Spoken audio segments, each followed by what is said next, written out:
Hi, everyone. I'm Kaya Thomas. I was a Code 2040 Fellow in 2015 and a Senior Fellow in 2016. Now I'm an iOS engineer at Slack working on core product messaging. And today we're going to go over the coding assessment. But before we get into that, I just want to acknowledge that I understand completely that coding assessments are super stressful and can be really overwhelming. I've been there and you've been there. So I just want to say, take a break when you need one. Take care of yourself, get a snack, get some water, and realize that time is what you're not being measured by. You're being measured by the quality of the work that you submit. So make sure you focus on that, do your best, and take the time that you need. In terms of how to approach this assessment, let's look at Qualified, and I'll give you some tips on what I would do when approaching this type of work.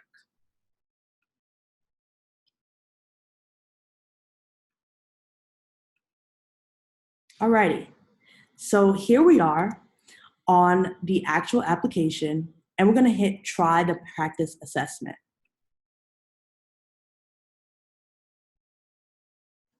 So I'm just gonna sign up with my name.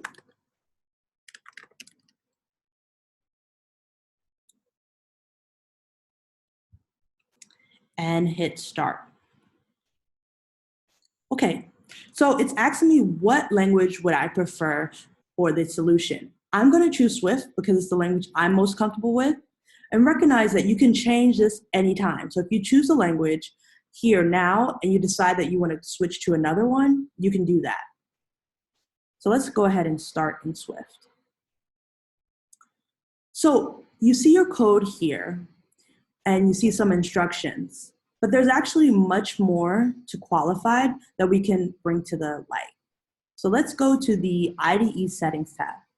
This allows you to customize the look of what you want your assessment experience to be. So the layout, you can do compact, which is what it is now, or full height.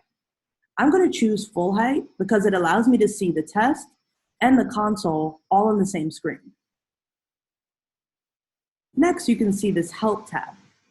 And the help will give you basically tips on how to submit your solution, how to run the test, which we're going to go over as I do this practice assessment. Then there's a Notes tab. Personally, I love this Notes tab because it allows me to jot down my ideas as I'm actually going through the instructions and talk about how I actually am interpreting what I'm reading, right? So here I can write pseudocode.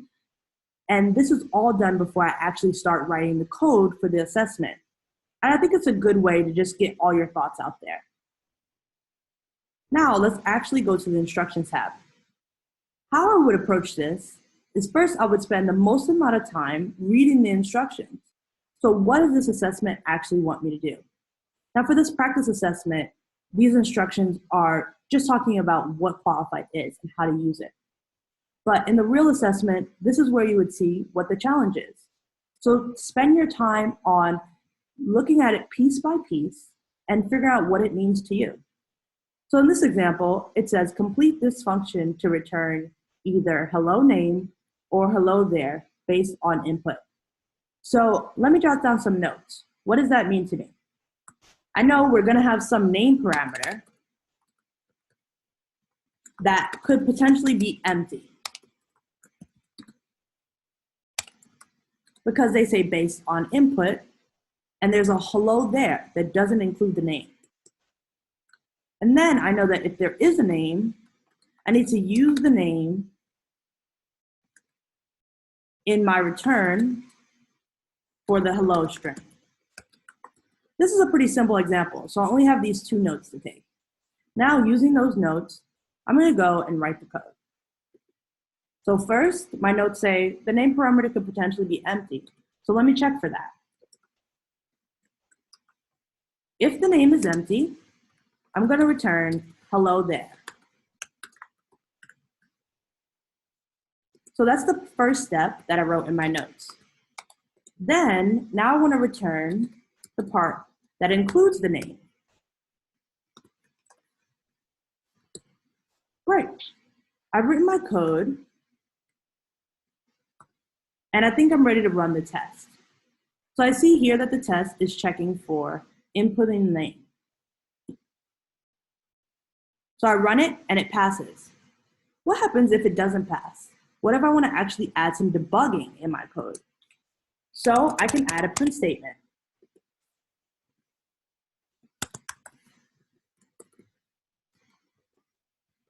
So if I add a print statement and run the test, you can expand the tab for the test, and it'll show a log that contains any print statements that you've added to your code.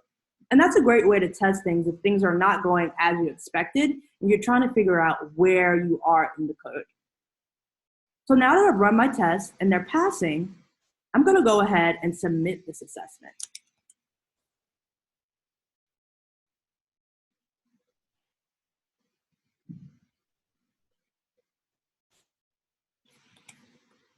I made a mistake. I capitalized the word. Notice that. So I'm going to resubmit. And it passes. And it tells me to go to the next challenge. When you're doing the real assessment, you have to make sure that you submit each assessment individually.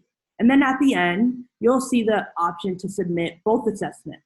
And when you submit both assessments, that's when you're actually submitting it to Code 2040 for your application.